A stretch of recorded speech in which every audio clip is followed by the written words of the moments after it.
قال الله تبارك وتعالى في القرآن الحكيم إن الله وملائكته يصلون على النبي يا أيها الذين آمنوا صلوا عليه وسلموا تسليما السلام عليك يا رسول الله. بات پیش کرتا ہوں کہ جنہوں نے اس خوبصورت محفل کا انعقاد کیا، اللہ تعالیٰ ان کو اور ان کے جمیع متعلقین کو جنہوں نے اس محفل میں حصہ ڈالا کاوش کی دنیا اور آخرت کی سعادتیں عطا فرمائے، اور غوث اعظم شیخ عبدالقادر جیلانی الحسنی والحسینی رضی اللہ تعالی عنہ کی محبت میں یہ سجائی گئی بزم ان کے لیے آخرت میں ذریعہ نجات بنائے۔ حضور سیدنا شیخ عبدالقادر جیلانی رضی اللہ تعالی عنہ کی ذات والا صفات پر گفتگو کرنے سے پہلے آپ کو یہ بات سمجھا دوں کہ اللہ تعالیٰ نے ان کو اتنی عزت، اتنی رفعت، مقام، مرتبہ کیوں عطا فرمایا۔ حضرت عمر فاروق رضی اللہ تعالیٰ عنہ آپ کا دور حکومت ہے، اور آپ اس دور حکومت میں حضرت ابو عبیدہ بن جراح رضی اللہ تعالیٰ عنہ کی دعوت پر شام تشریف لے کر گئے۔ وقت کا حاکم ہو، لاکھوں مربع میل پر حکومت ہو، اور نام سن کر شیطان بھاگ جاتا ہو، زبان سے حق کلام کرتا ہو، رسول اللہ صلی اللہ علیہ وسلم نے فرمایا کہ اللہ تعالیٰ فرشتوں کے سامنے عمر کا ذکر کر کے فخر محسوس کرتا ہے، مباحات فرماتا ہے، خوش ہوتا ہے۔ تو یہ معنی اس کی شایع نشان ہے۔ جب آپ ابو عبیدہ بن جراح رضی اللہ تعالیٰ عنہ کی دعوت پر شام پہنچے تو آپ کے جسم پر ایک عام سا لباس تھا، اور سر پر امامہ شریف بھی عام انداز میں تھا۔ تو راستے میں اونٹ پر سوار تھے، تو راستے میں ایک دلدلی سا راستہ آیا جس پر کیچڑ بہت زیادہ تھا، تو آپ اونٹ سے اترے اور آپ نے اپنے موزے اتار کر اپنے کندھے پر رکھے اور اونٹ کی لگام پکڑ کر چل پڑے۔ ابو عبیدہ بن جراح کہنے لگے، اے امیر المومنین، ہمیں شرم محسوس ہو رہی ہے کہ شام کے عیسائی بھی آپ کو دیکھ رہے ہیں کہ وقت کا حاکم موزے اتار کر اس نے کندھے پر رکھے ہیں، لباس اس کا بوسیدہ ہے، اور وہ اونٹ کو لے کر ایک کیچڑ کے اندر سے گزر رہا ہے۔ حضرت عمر نے جو بات کہی، یہی وہ بات ہے جو غوث اعظم رضی اللہ تعالیٰ عنہ کی شان، رفعت، بلندی کا سبب ہے۔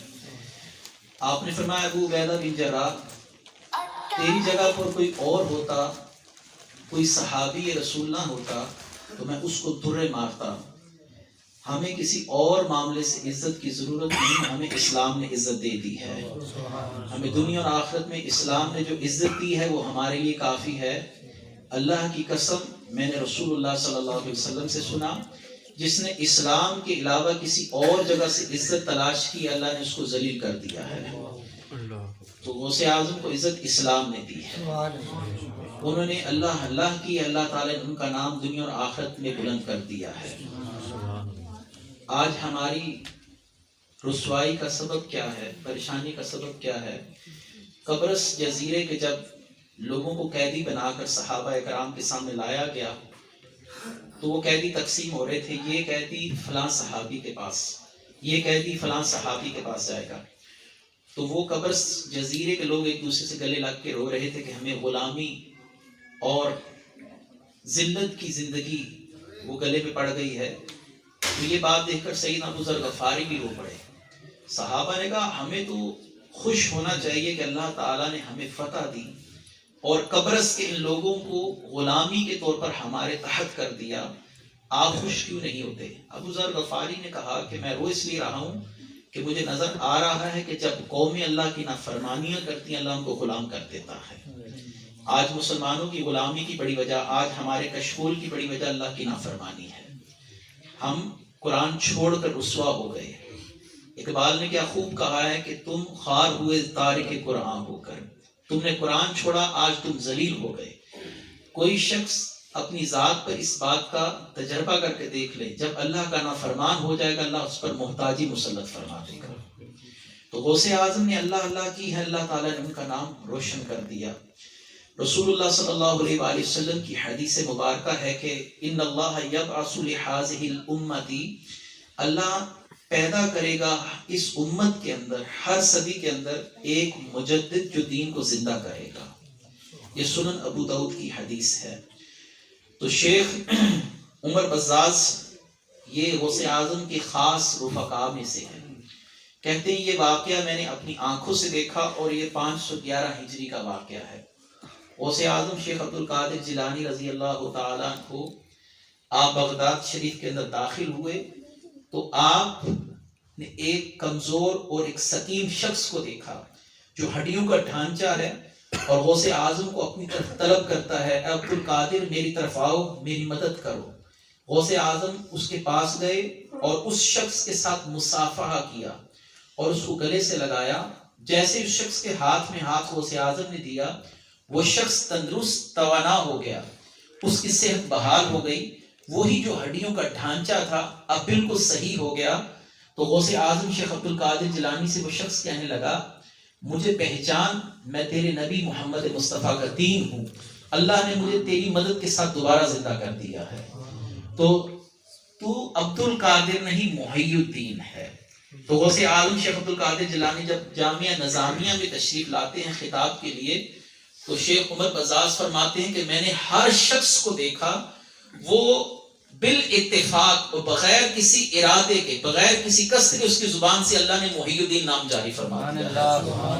ہر شخص غوث اعظم کو کہہ رہا ہے کہ آپ محی الدین ہیں، آپ محی الدین ہیں، آپ دین کو زندہ کرنے والے ہیں۔ غوث اعظم نے کیا فرمایا؟ انا الجیلی محی الدین لقبی وعالامی علی رأس الجبالی، میں جیلان کا رہنے والا محی الدین ہوں اور مجھے دنیا اسی نام سے جانتی ہے، اور میری عظمتوں کے جھنڈے اللہ نے پہاڑوں کے اوپر لگا دیے ہیں۔ ہمارے سلسلہ علیہ نقشبندیہ کے بزرگ شیخ یوسف ہمدانی، یہ بغداد میں ان کا بہت طوطی بولتا تھا۔ آپ جب لوگوں کو تعلیم و تربیت کے لیے واعظ کی محفل کرتے تھے تو ہزاروں قلم ایک ساتھ چل رہے ہوتے تھے، اور جب آپ کہتے تھے قال رسول اللہ صلی اللہ علیہ وآلہ وسلم یا سمیت رسول اللہ صلی اللہ علیہ وسلم، تو کلموں کے چلنے کی آواز آتی تھی کہ ہزاروں علماء ان کلموں کے ساتھ لکھ رہے ہوتے تھے۔ تو غوث اعظم عالم نوجوانی میں ہیں اور شیخ یوسف ہمدانی کی محفل میں جاتے ہیں، تو شیخ یوسف ہمدانی کی زبان پر خاموشی ہو گئی۔ آپ نے فرمایا اس نوجوان کو پکڑو، اس مجلس سے باہر نکالو۔ لوگوں نے اٹھایا اور اٹھا کر باہر کر دیا۔ غوث اعظم پھر آ کر اسی مجلس میں داخل ہو کر پھر بیٹھ گئے۔ پھر شیخ یوسف ہمدانی نے یہی بات کہی، اس بچے کو یہاں سے نکالو، نوجوان کو، اور لوگ ان کی طرف متوجہ ہوئے اور غوث اعظم کو دو لوگوں نے پکڑ کر مجلس سے باہر بھیج دیا۔ تیسری بار پھر یہی واقعہ ہوا۔ غوث اعظم شیخ عبد القادر جیلانی رضی اللہ تعالیٰ عنہ دوبارہ اس مجلس میں تشریف لائے، اور جہاں پر لوگوں کے جوتے پڑے ہوتے تھے وہاں پر آ کر بیٹھے۔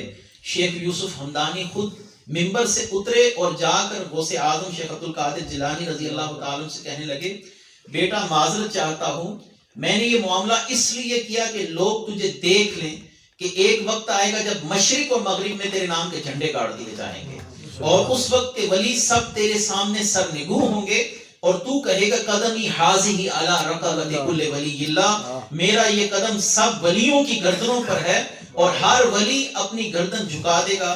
اے بیٹا اس وقت مجھے یاد رکھنا، اس بوڑھے کو بھی اپنی دعا میں یاد رکھنا۔ تو غوث اعظم شیخ عبد القادر جیلانی رضی اللہ تعالیٰ عنہ پر وہ وقت بھی آیا، آپ نے منبر پر بیٹھ کر فرمایا قدمی حاضی علی رقبت کل ولی اللہ، میرا یہ قدم ہر ولی کی گردنوں پر ہے۔ غوث اعظم شیخ عبد القادر جیلانی کی اس محفل میں جو ولی تھے انہوں نے اپنی گردنیں نیچے کی، اور شام، مصر، اردن، ہند، جہاں پر بھی اولیاء اللہ تھے انہوں نے غوث اعظم کی صدا کو سنا اور اپنی گردن کو جھکا دیا اور کہا کہ اے ہمارے آقا، ہمارے سروں پر آپ کا قدم ہے۔ تو غوث اعظم شیخ عبد القادر جیلانی کے اس مقام کی طرف تاجدار بریلی کہتے ہیں، جو ولی قبل ہوئے، بعد ہوئے یا ہوں گے، سب ادب رکھتے ہیں دل میں میرے آقا تیرا۔ تو ہے وہ غوث کے ہر غوث ہے شیدا تیرا، تو ہے وہ غیث کے ہر غیث ہے پیاسا تیرا۔ تو غوث اعظم شیخ عبد القادر جیلانی کی اگر منقبت اور شان سننی ہو تو اہل نظر سے سنو جو ان کی عظمتوں کو جانتے ہیں۔ اگر بلا تشبیہ و تمثیل گفتگو سمجھاؤں تو غوث اعظم کی عظمت جیسے صاحب نظر جانتے ہیں، یہ مثال ایسے ہی ہے جیسے یوسف کی قدر ان کے والد جانتے تھے، بھائی نہیں جانتے تھے۔ تو غوث اعظم کی قدر اگر کوئی بتائے گا تو وہ تاجدار بریلی بتائیں گے، مولانا حسن رضا بتائیں گے، یا اعلیٰ حضرت کا کوئی غلام آپ کو بتائے گا۔ تو غوث اعظم شیخ عبد القادر جیلانی رضی اللہ تعالی عنہ، آپ اس وقت اپنے قدم مبارک کو بلند کر کے کہتے ہیں میرا یہ قدم تمام ولیوں کی گردنوں پر ہے۔ تو شیخ ابراہیم الاعظم، ان کا نام آپ نے پہلے نہیں سنا ہوگا، ان کا تعلق ملک شام سے تھا، اور اللہ نے ان کو اتنا نوازا تھا، یہ فرما رہے تھے اگر میں چاہوں تو شام کو اٹھا کر مصر کی جگہ پر رکھ دوں، اور مصر کو اٹھاؤں شام کی جگہ پر رکھ دوں۔ جب آپ نے یہ بات کہی تو فوراً ممبر سے نیچے تشریف لائے، مرید گھبرا گئے کہ آپ کو کیا ہوا؟ آپ نے فرمایا کائنات کے سب سے بڑے سچے نے سب سے سچی بات کہہ دی ہے، اپنی گردنیں نیچی کرو، کیونکہ تاجدار بغداد حضور سیدنا شیخ عبد القادر جیلانی نے کہا ہے میرا یہ قدم تمام ولیوں کی گردنوں پر ہے۔ اور معین الدین چشتی نے خراسان کی پہاڑیوں میں کہا اے بغداد کے والی، آپ کا قدم میرے سر پر ہے، میری آنکھوں پر ہے۔ اور غوث اعظم یہاں پر سن بھی رہے ہیں، بغداد میں کھڑے ہو کر کہنے لگے اے غیاث الدین کے بیٹے، میں نے تجھے سلطان ہند بنا دیا ہے، میں نے سلطان الہند بنا دیا ہے، اسی لیے ہند کی سرزمین پر معین الدین چشتی رضی اللہ تعالیٰ سے بڑا ولی کوئی نہیں نظر آتا۔ غوث اعظم شیخ عبد القادر جیلانی کے ادب کی وجہ سے ہے۔ تو غوث اعظم شیخ عبد القادر جیلانی رضی اللہ تعالی عنہ کا ایک اور کمال، اس کی تائید میں ایک حدیث مبارکہ سے کر دوں۔ رسول اللہ صلی اللہ علیہ وآلہ وسلم نے فرمایا اتقوا فراست المؤمن فإنه ينظر بنور اللہ، مومن کے دیکھنے سے ڈرو، اللہ کے نور سے دیکھتا ہے، وہ اللہ کے نور سے دیکھتا ہے۔ اس حدیث کو کتب صحاح میں ترمذی نے روایت کیا کہ مومن کے دیکھنے سے ڈرو، اللہ کے نور سے دیکھتا ہے۔ ایک بزرگ فرماتے ہیں، یہ غوث اعظم کے خاص معتقدین ہیں، ان کا نام شیخ علی بن حیتی ہے۔ شیخ علی بن مسافر، شیخ علی بن حیتی، ان کو غوث اعظم کی بارگاہ میں رہنے کا زیادہ موقع ملا، کیونکہ یہ غوث اعظم شیخ عبد القادر جیلانی رضی اللہ تعالیٰ عنہ کی بارگاہ میں ہر وقت حاضر رہتے تھے۔ یاد رکھیے فراست ایک نور ہے جو دل میں ایمان کے مطابق روشن ہوتا ہے، جس کا ایمان جتنا قوی ہو اتنی ہی اس کو اللہ فراست عطا فرماتا ہے۔ میں اس کی مثال ایک اور حدیث سے دے دوں۔ حضرت عثمان غنی رضی اللہ تعالیٰ ممبر پر ہے، تو آپ نے ایک صحابی رسول کو مسجد میں داخل ہوتے دیکھا جو کچھ دیر پہلے ایک بد نگاہی کا معاملہ کر کر آئے تھے۔ ایک عورت کو انہوں نے بد نگاہی کے ساتھ دیکھا، تو آپ نے فرمایا کیا بات ہے کہ لوگوں کو دیکھ رہا ہوں کہ ان کی نظریں بھی زنا کرتی ہیں۔ تو وہ صحابی کہنے لگے کیا رسول اللہ کے بعد بھی وحی اترنے لگی ہے؟ آپ نے فرمایا نہیں، یہ وہ نور ہے جس کے لیے رسول اللہ نے فرمایا کہ مومن اللہ کے نور کے ساتھ دیکھتا ہے۔ تو غوث اعظم شیخ عبد القادر جیلانی رضی اللہ تعالیٰ عنہ، آپ مجلس میں بیٹھے ہیں تو آپ کے پاس ایک شخص آیا، اس کا نام ابو غالب فضل بن اسماعیل بغدادی تھا۔ تو ابو غالب نے غوث اعظم کو دعوت دی اپنے گھر آنے کی کہ آپ میرے گھر تشریف لائیں اور میں آپ کے لیے پرتکلف دعوت کرنا چاہتا ہوں۔ تو آپ نے اس دعوت پر جانے سے انکار کر دیا۔ آپ نے فرمایا مصروفیات آڑے ہیں، علمی تربیت کی درس و نشستیں ہیں، اور اس لیے میں نہیں آ سکتا۔ ابو غالب کہنے لگا کیا آپ کے بابا نے نہیں کہا صلی اللہ علیہ وآلہ وسلم نے جب کوئی مومن دعوت دے تو اس کی دعوت کو قبول کرو؟ غوث اعظم شیخ عبد القادر جیلانی نے سر مبارک جھکا دیا۔ آپ نے فرمایا ٹھیک ہے، میں تیرے گھر آؤں گا۔ اور اس دعوت پر پھر آپ جب تشریف لے کر گئے تو آپ کے ساتھ اولیاء کرام کی ایک بڑی تعداد بھی موجود تھی۔ شیخ علی بن حیتی کہتے ہیں کہ اللہ نے غوث اعظم کو یہ مقام دیا تھا، ہم وہ چیز نہیں دیکھ سکتے تھے، وہ معاملہ ہماری نظروں سے پوشیدہ ہوتا تھا جو غوث اعظم ظاہر دیکھ لیا کرتے تھے۔ شیخ علی بن حیتی کہتے ہیں کہ ہم کھانے کے دسترخوان پر بیٹھے تو غوث اعظم نے کھانے کی طرف جب تک ہاتھ نہیں بڑھایا تو کسی کی مجال نہیں تھی غوث اعظم سے پہلے کھانے کی طرف ہاتھ بڑھائے۔ سب غوث اعظم کے روک کی وجہ سے ہاتھوں کو روکے بیٹھے تھے۔ غوث اعظم فوراً آپ نے میری طرف توجہ دی اور فرمایا علی بن حیتی، اس گھر کے فلاں کمرے میں جو تھیلا پڑا ہوا ہے اس کو اٹھا کر لے آؤ۔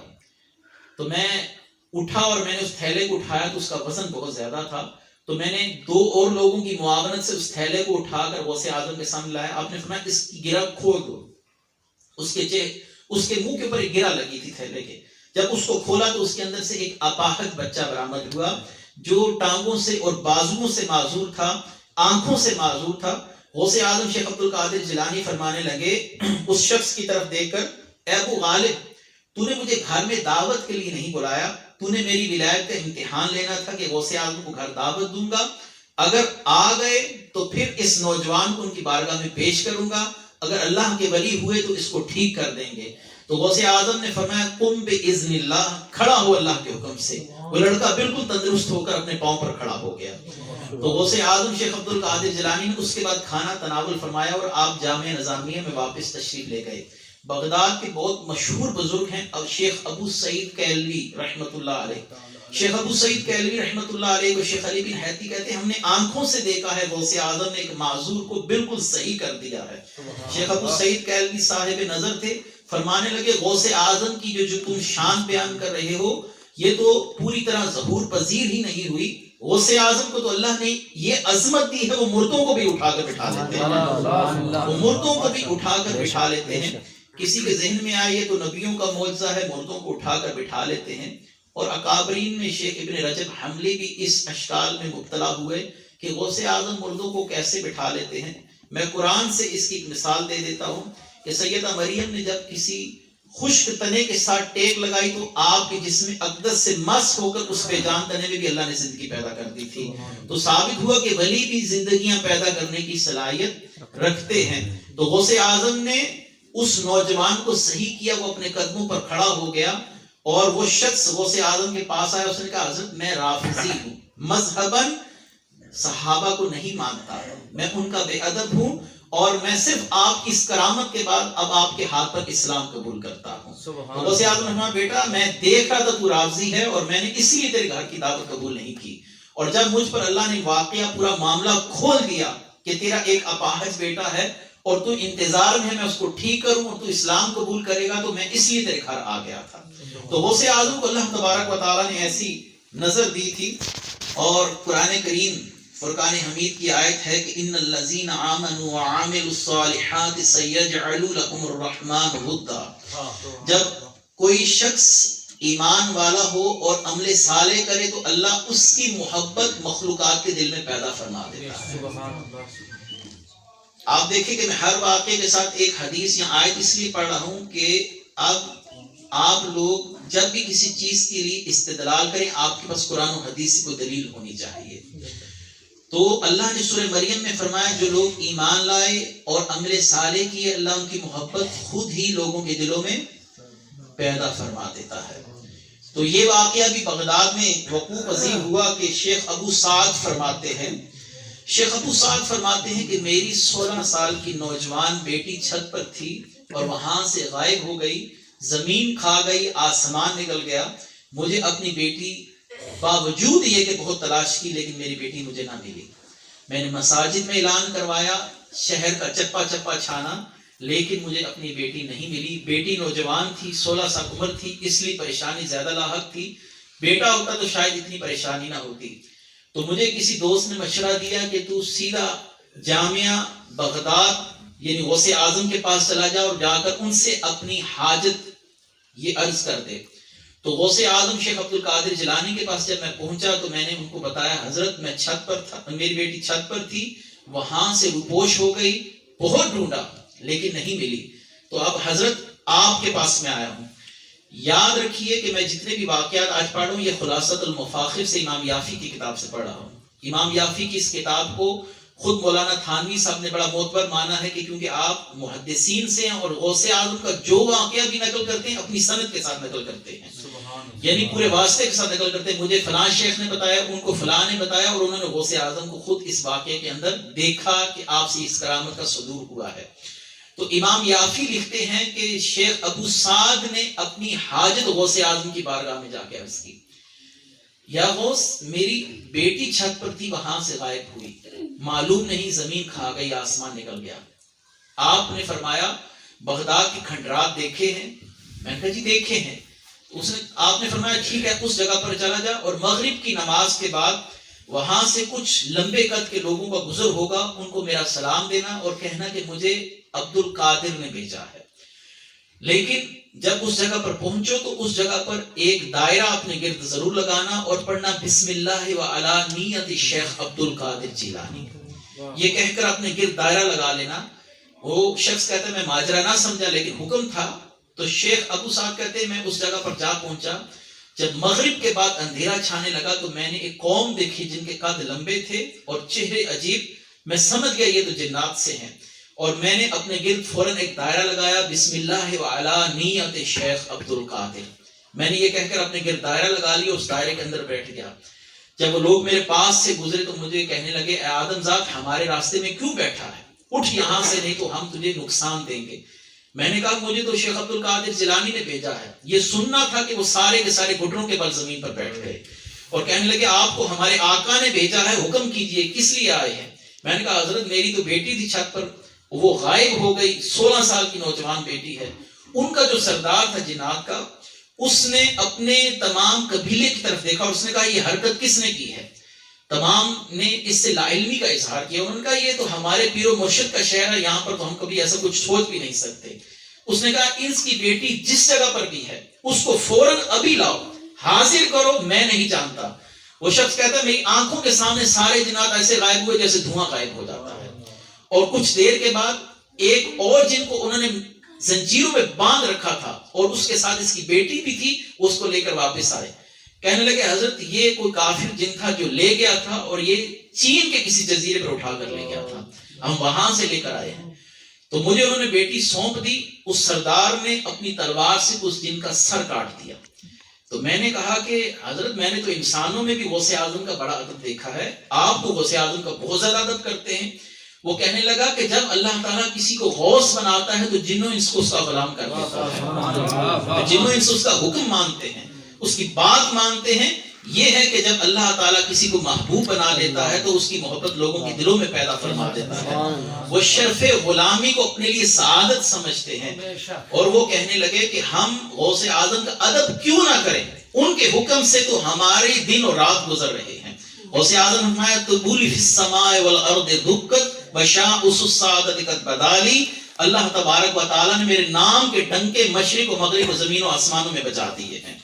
اور غوث اعظم شیخ عبد القادر جیلانی سے ہی نہیں, ہر وہ صاحب تقوی جس کا تعلق رسول اللہ صلی اللہ علیہ وآلہ وسلم کے ساتھ کامل اتباع کے طور پر جڑ گیا. ایسے ہی 8ویں صدی میں مصر میں بھی ایک بزرگ گزرے ہیں جن کا نام تھا شیخ شمس الدین الحنفی. یہ بہت بڑے بزرگ ہیں اور یہ فرمایا کرتے تھے کہ اگر عبد القادر جیلانی سے ہماری ملاقات ہوتی تو وہ بھی ہمارے ساتھ محبت والا معاملہ کرتے. یعنی یہ بھی بڑے صاحب نظر بزرگ تھے. ان کا ذکر بھی امام عبد الوہاب شعرانی نے طبقات الکبریٰ میں کیا. تو آپ جنات کو فقہ حنفی پڑھاتے تھے. شیخ شمس الدین الحنفی یہ ایک مسجد میں جاتے تو وہاں پر فقہ حنفی پڑھاتے. تو ایک دن نہیں جا سکے, بیمار تھے, تو اپنے سسر کو بھیج دیا کہ آپ جائیں اور جا کر میری جگہ پر آپ تعلیم دیں. آپ جب آپ کے سسر گئے تو آپ نے بڑے اچھے انداز سے ان کو پڑھایا. تو ان میں ایک خاتون جو تھی جس کا تعلق انہی کے قبیلے سے تھا, جنات کے قبیلے سے, اس نے کہا شیخ شمس الدین حنفی کے سسر سے مجھے آپ بہت پسند آ گئے ہیں, میں آپ کی معتقد ہوئی ہوں, میں چاہتی ہوں میں آپ سے شادی کروں. انہوں نے کہا فقہ کا مسئلہ یہ ہے فقہ حنفی میں کہ دو الگ الگ جنس سے شادی نہیں کر سکتی, میری جنس اور ہے, تمہاری جنس اور ہے. اس نے کہا ٹھیک ہے, میں اپنے علماء سے یہ مسئلہ پوچھنا چاہتی ہوں, آئیے میں آپ کو اپنے علماء سے ملواتی ہوں. تو مجھے اٹھا کر ایک ایسی جگہ پر لے گئے جہاں پر نہ کوئی انسان نہ انسان کی ذات. وہاں پر میں نے دیکھا کہ مختلف جنات بیٹھے ہیں اور اپنی کرسیوں پر برجمان ہیں. تو مجھے انہوں نے بڑی عزت کے ساتھ بٹھایا. تو میں نے ان کو کہا کہ آپ کی یہ خاتون مجھ سے شادی کی خواہش مند ہے, لیکن فقہ حنفی کی روح سے دو الگ جن سے نکاح نہیں کر سکتی, آپ کیا فرماتے ہیں؟ جناب علماء نے کہا ہاں مسئلہ ایسا ہی ہے, ہم آپ کے ساتھ نکاح نہیں کر سکتے, لیکن آپ شیخ شمس الدین حنفی کے سسر ہیں اور ایک اللہ والے کے ساتھ آپ کی نسبت ہے. ہم آپ کو ایک ایسا تحفہ دیتے ہیں کہ آپ ساری زندگی یاد رکھیں گے. یہ میں اس آیت کی تفسیر کر رہا ہوں, جب اللہ کسی سے محبت کرتا ہے تو اللہ اس کی مقبولیت کیسے لوگوں کے دلوں میں ڈال دیتا ہے. تو شیخ شمس الدین الحنفی کے سسر کہتے ہیں کہ مجھے انہوں نے کہا ہم آپ کو ایک ایسا تحفہ دیتے ہیں جو اس سے پہلے آپ کو زندگی میں نہ کبھی دیکھنے میں آیا نہ سننے میں آیا, اور وہ تحفہ بھی ایسا ہوگا کہ ساری زندگی آپ یاد رکھیں گے. تو تو انہوں نے ایک بزرگ جن کو بلوایا جن کی آنکھوں کے آگے ان کی بھووں کے بال تک آ گئے تھے، بہت طویل العمر تھے. تو مجھے کہنے لگے یہ وہ جن ہیں جنہوں نے اپنے ہاتھ سے مصافحہ کیا رسول اللہ صلی اللہ علیہ وسلم کے ساتھ. ان کا یہ ہاتھ رسول اللہ صلی اللہ علیہ وسلم کے ہاتھ کے ساتھ بس ہوا ہے. اس کے بعد انہوں نے ساری زندگی کسی سے ہاتھ نہیں ملایا. یہ آج آپ کے ساتھ ہاتھ ملائیں گے. وہ فرماتے ہیں کہ پھر انہوں نے میرے ساتھ ہاتھ ملایا اور مجھے اس مسجد میں چھوڑ دیا. ساری زندگی میرے دائیں ہاتھ سے خوشبو نہیں گئی ہے. مجھے وہ تحفہ دیا. یہ کس لیے کہ میرا تعلق شیخ شمس الدین حنفی کے ساتھ تھا. تو جس کا تعلق ہو جاتا ہے اللہ تعالیٰ اس کو بھی پورا اس میں سے فائدہ پہنچاتا ہے. رسول اللہ صلی اللہ علیہ وآلہ وسلم نے فرمایا من عاد لی ولیا فقد اذنته بالحرب. جو میرے کسی ولی کے ساتھ بغض رکھے اللہ اس کے ساتھ خود جنگ کرتا ہے. دو چیزیں ہیں پورے ذخیرہ احادیث میری نظر سے جو گزری میرے ناقص علم کے مطابق، دو باتوں پر اللہ تعالیٰ نے خود جنگ کا اعلان کیا ہے. ایک سود کھانے والے کے ساتھ اور ایک ولی کے ساتھ کینہ رکھنے والے کے ساتھ. دو لوگوں کے ساتھ اللہ کہتا ہے میں خود جنگ کرتا ہوں. یہ نہیں کہا کہ دشمنی کرتا. کیا فرمایا؟ حرب کا لفظ ہے، دشمنی نہیں، جنگ کرتا. اب دونوں میں فرق کیا ہے؟ فرق یہ ہوتا ہے کہ دشمنی میں آپ اور بھارت دشمن ہے لیکن ابھی سکون سے بیٹھے ہوئے ہیں، وہ اپنے کام لگے ہوئے، آپ اپنے کام لگے ہوئے ہیں. جنگ میں دونوں ملک اپنی پوری قوت استعمال کر کے دشمن کو نقصان دیتے ہیں. تو اللہ نے فرمایا دشمنی نہیں کروں گا، جنگ کروں گا، اس کو آرام سے نہیں بیٹھنے دوں گا. اور اللہ کی جنگ کیا ہے؟ یہ نہیں ہوتا کہ اس کو مال نہیں دیتا، اولاد نہیں دیتا. اللہ کی جنگ یہ ہے کہ مرتے ہوئے اس سے ایمان سلب فرما لیتا ہے. اللہ کی جنگ یہ ہوتی ہے. یہ نہیں کہ اس کو گھر نہیں ملے گا، وہ سڑکوں پر ٹھوکریں کھائے گا. فرعون کو بھی اللہ نے بڑی دولت دی تھی، نمرود کو بھی دی تھی، حامان کو بھی دی تھی، لیکن اللہ نے ایمان کی دولت نہیں دی تھی. تو اللہ تعالیٰ اس شخص کے ساتھ جنگ کرتا ہے جو اللہ کے کسی ولی کے ساتھ بیر رکھتا ہے. تو رجال الغیب اولیاء کی ایک کیٹیگری ہے، ایک گروہ ہے. اولیاء کے مختلف گروہ ہیں. ان میں آپ نے نام سنا ہوگا یہ نقیب ہے، یہ قطب ہے، یہ ابدال ہے. تو ان میں رجال الغیب بھی ہیں. رجال الغیب میں دو لوگ غوث اعظم شیخ عبد القادر جیلانی کے جامعہ کے اوپر سے ہوا میں اڑتے ہوئے گزرے ہیں، اور انہوں نے غوث اعظم کا عدم ملحوظ خاص نہیں رکھا کہ نیچے غوث اعظم بیٹھے ہوئے ہیں. اللہ تبارک و تعالیٰ نے ان کو یہ سزا دی کہ ان کی ولایت بھی سلب ہو گئی اور ان کے ہاتھ پاؤں مڑ کر وہ نیچے زمین پر گرے اور مفلوج ہو کر غوث اعظم کے دروازے پر آ پڑے. شیخ علی بن حیتی جب مسجد میں جانے لگے جامعہ میں تو آپ نے دیکھا دو نوجوان ٹانگے بازو مڑے ہوئے ٹوٹے ہوئے اور بل بلا رہے ہیں اور کہنے لگے کہ غوث اعظم کی بارگاہ میں ہماری سفارش کرو. ہم نے ان کا ادب نہیں کیا، وہ نیچے بیٹھے ہوئے تھے، ہم اڑتے ہوئے اوپر سے جا رہے تھے. تو شیخ علی بن حیتی کہتے ہیں مجھ سے محبت تھی غوث اعظم کی، میں نے سفارش کی. غوث اعظم نے فقط ان کی طرف نظر اٹھا کر دیکھا، وہ اپنے مقام پر دوبارہ فائز ہو گئے تھے. تو یہ مقام کیوں ہوا؟ کیونکہ انہوں نے غوث اعظم کا ادب نہیں کیا تھا. اور ولی کی شان اللہ نے فرمایا کہ ان کو کسی بات کا خوف نہیں، ان کو کوئی حزن نہیں. لا خوف علیہم ولا هم يحزنون، کہ ان کو نہ کوئی خوف ہے اور نہ ہی کوئی حزن. شیخ ابو صالح فرماتے ہیں، شیخ ابو صالح شافعی فرماتے کہتے ہیں یہ بات میں نے اپنی آنکھوں سے دیکھی. غوث اعظم تقدیر پر گفتگو کر رہے تھے کہ جو کچھ بھی ہو اللہ کی طرف سے ہے، اس بات کا یقین رکھ، اچھائی ہے برائی ہے، جو کچھ بھی اللہ کی طرف سے پہنچے گا اور وہ ہو کر رہے گا. کہتے جب آپ یہ گفتگو فرما رہے تھے تو چھت سے ایک بہت بڑا اژدہا نیچے کی طرف گرا اور وہ چلتے ہوئے لوگوں کی محفل کے اندر بھگدڑ مچ گئی. لوگ اٹھ کر بھاگ گئے کہ اتنا سیاہ سانپ، اتنا خوفناک سانپ. تو کہتے ہیں کہ جب وہ لوگ بھاگے تو وہ سانپ سیدھا غوث اعظم کے سینے کے بالمقابل کھڑا ہو گیا، لیکن غوث اعظم اس سے خوف زدہ نہیں ہوئے اور وہ غوث اعظم کی گردن کے گرد لپٹ گیا، لیکن آپ اس سے خوف زدہ نہیں ہوئے. آپ بیان کرتے رہے. پھر وہ سانپ آپ کی گردن کے گرد لپٹا رہا اور کچھ دیر کے بعد پھر واپس اپنی جگہ پر آ کر آپ کے سینے کے بالمقابل کھڑا ہو کر آپ سے کچھ گفتگو کرتا رہا. آپ نے اسے کچھ جواب دیا لیکن ہم نہیں سمجھ سکے. وہ سانپ چلا گیا. غوث اعظم فرمانے لگے یہ سانپ میرے پاس آیا اور میں جب تقدیر پر گفتگو کر رہا تھا تو یہ میرا امتحان لے رہا تھا کہ میں تقدیر پر یقین بھی رکھتا ہوں یا نہیں رکھتا. میں اس بات پر یقین بھی رکھتا ہوں کہ جو کچھ بھی ہوتا ہے وہ اللہ کی طرف سے ہوتا ہے. تو میں نے اس سے کہا تو ایک معمولی سا کیڑا ہے, تو میرا کیا بگاڑ سکتا ہے؟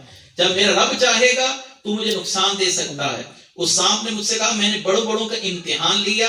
وہ لوگوں کو تلقین کو کرتے تھے لیکن ان کے دل خوف زدہ ہو جاتے تھے. میں نے آپ کو دیکھا ہے, آپ واقعی عبد القادر ہیں, آپ کا دل بھی متذبذب نہیں ہوا. آپ جو کہہ رہے تھے ویسے ہی آپ کے دل میں عقیدہ راسخ تھا. تو غوث اعظم شیخ عبد القادر جیلانی کی عظمتوں کی گواہیاں اولیاء کرام نے بھی دی. غوث اعظم شیخ عبد القادر جیلانی رضی اللہ تعالیٰ عنہ کے مقام و مرتبے اور رفعت پر گفتگو بہت ہو سکتی ہے, لیکن بات کرنا صرف اتنا مقصد تھا کہ اللہ نے آپ کو عظمتیں دی. ہم اس ذکر خیر سے اپنی زندگیاں سنوار رہے ہیں, کیونکہ رسول اللہ صلی اللہ علیہ وسلم نے فرمایا کہ صالحین کے ذکر سے تمہارے گناہ مٹ جاتے ہیں. تو پھر صالحین ہی نہیں بلکہ صالحین کے آقا ہو غوث اعظم, تو اللہ تعالیٰ ان کے ذکر سے ہمیں کتنی خیرات عطا فرمائے گا. وآخر دعوانا الحمد للہ رب العالمین.